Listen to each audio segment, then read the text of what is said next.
로마서 5장 1절로 5절 말씀 보겠습니다. 로마서 5장 1절로 5절입니다. 읽겠습니다. 그러므로 우리가 믿음으로 의롭다 하심을 받았으니 우리 주 예수 그리스도로 말미암아 하나님과 화평을 누리자.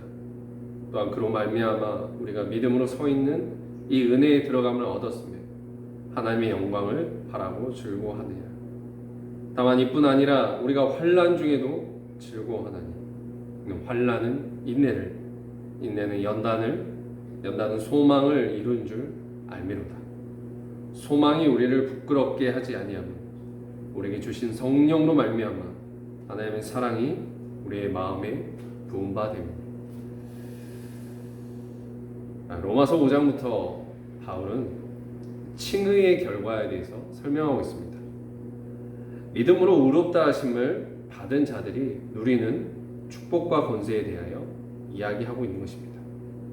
1절입니다. 그러므로 우리가 믿음으로 의롭다 하심을 받았으니 우리 주 예수 그리스도로 말미암아 하나님과 화평을 누리자. 바울은 우리가 믿음으로 의롭다 하심을 받았다라고 말합니다. 이 말은 과거형이죠. 이미 의롭다 하심을 받게 되었다는 것입니다. 이미가 있고 아직 있습니다. 이 시제가 분명해야 합니다. 우리가 구원을 말할 때 이미와 아직의 세 개가 있는 것입니다. 이미는 무엇이고 아직은 무엇입니까? 구원을 세 단계로 나눠볼 수 있는데, 먼저는 칭의입니다. 그리고 성화가 있습니다. 그 다음엔 영화가 있습니다. 그중 우리가 칭의, 의롭다 하심을 이미 받은 것입니다. 우리가 믿음으로 단번에 의롭다 하심을 받은 것입니다. 그러나 우리에게는 아직 성화, 영화의 단계가 남아있는 것입니다. 그러나 이 또한 그리스도 안에서, 성령 안에서 이루어질 것입니다. 그러면 우리는 이를 확신하고 나아가야 한다는 것. 이것이 바울이 로마서 6장에서 8절까지 이야기하는 것입니다. 지금 분명히 해야 할 것이 있습니다. 그것은 우리가 믿음으로 의롭다 하심을 받았다라는 거예요. 이 점에 있어서 우리가 혼돈이 있어서는 안 될 것입니다. 하나님께서 이미 의롭다 하심을 받은 겁니다. 하나님께서 이미 의롭다 하셨습니다. 그러므로 더 이상 사단이 죄인이라고 정죄하고 참소할 수 없는 것이죠. 이미 의롭다 하심을 받은 자는 이제 하나님과 화평을 누리게 되는 것입니다.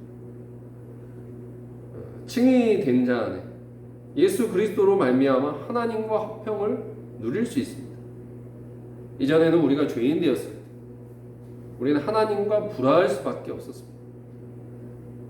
왜냐하면 죄로 말미암아 하나님과 불화할 수밖에 없었습니다. 평화가 있을 수 없었어요. 죄 아래 그 권세에 사로잡혀서 고통받을 수밖에 없었습니다. 바울의 지적처럼 우리는 본질상 진노의 자식이었습니다. 도저히 하나님과 화목할 수 없고 화평할 수 없었던 우리입니다. 그러나 그리스도로 말미암아 하나님과 더불어 이제 화평을 누리게 된 것입니다. 그리스도께서 우리의 모든 죄를 십자가에서 담당하시고 속량하심으로 우리가 모든 죄악의 사함을 받은 것이고 의롭다 하심을 받은 것입니다. 이제 우리는 더 이상 하나님과 원수가 아닙니다. 하나님의 진노 아래 있는 자가 아닙니다. 하나님의 은혜 아래 있고 하나님과 화평을 누릴 수 있는 의인이 된 것입니다. 하나님의 자녀가 된 것입니다. 그러니 이제 더 이상 가히 눌린 자처럼 죄책에 빠져서 무언가에서 쫓겨서 살 것이 아니라 죄에서 자유함을 누리고 평화를 누리고 기쁨을 누려야겠습니다. 빚을 져본 사람은요, 빚을 지면 그 빚을 갚기까지 항상 그 빚이 자기를 따라다니고 독촉하는 겁니다. 그런데 그 빚을 누군가가 대신 다 갚아줬다고 생각해 보십시오. 모든 빚을 다 탕감을 받은 거예요. 그러면 더 이상 빚의 독촉에 시달리지 않을 수 있게 되는 것이니 얼마나 기쁜 일입니까? 얼마나 감사하고 기뻐해야 할 일입니까? 그런데 빚의 모든 것을 다 탕감을 받았는데 여전히 빚의 독촉에 시달리는 사람처럼, 이전처럼 무언가에 쫓겨서 산다고 해보십시오. 참으로 서글픈 모습입니다. 근데 우리의 신앙의 생활 가운데 이런 서글픈 모습이 있진 않습니까? 내 안의 죄성을 보면서, 부족한 모습을 보면서 사단의 참소에 시달리고 자학하고 내가 구원을 받았는지에 대해서도 혼돈을 갖습니다. 혼돈에 빠지게 됩니다. 구원받은 자의 여전히 죄된 모습이 있습니다.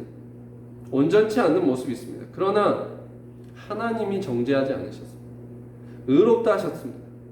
이것을 잊지 말아야 합니다. 이미 의롭다 하심을 받은 것입니다. 그 누구도 정죄하거나 참소할 수 없는 거예요. 이미 죄사함을 받았고 죄에서 자유케 된 것이죠. 하나님의 진노 아래 있는 것이 아니라 하나님과 더불어 화평을 누릴 수 있게 된 것입니다.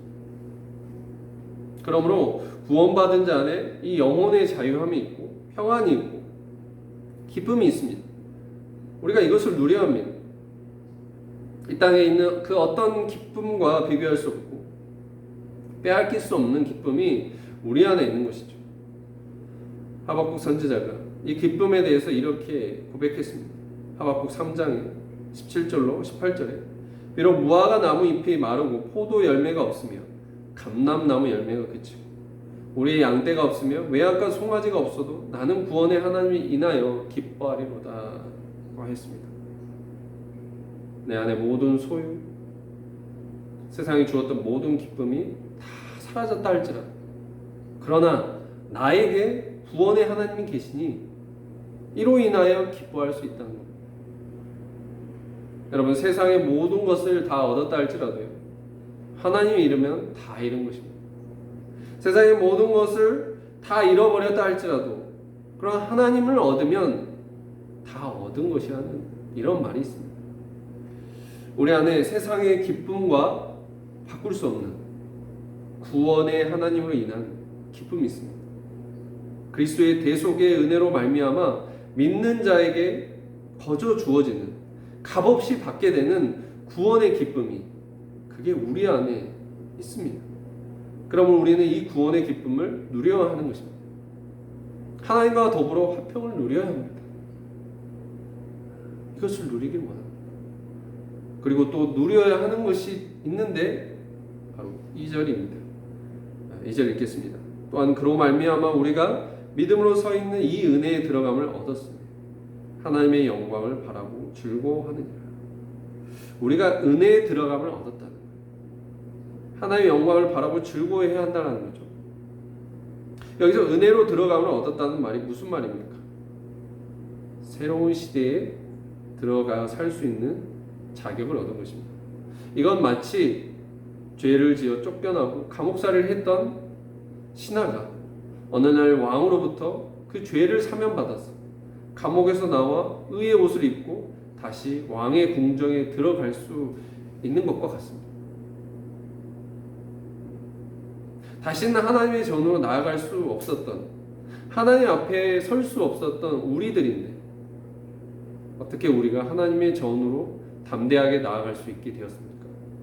그것은 바로 그리스도로 말미암아 그 은혜로 말미암아 하나님의 전에 담대히 나아갈 수 있게 된 것입니다. 하나님의 전에 서 있게 되고 하나님의 영광을 바라보고 즐거워할 수 있게 된 것입니다.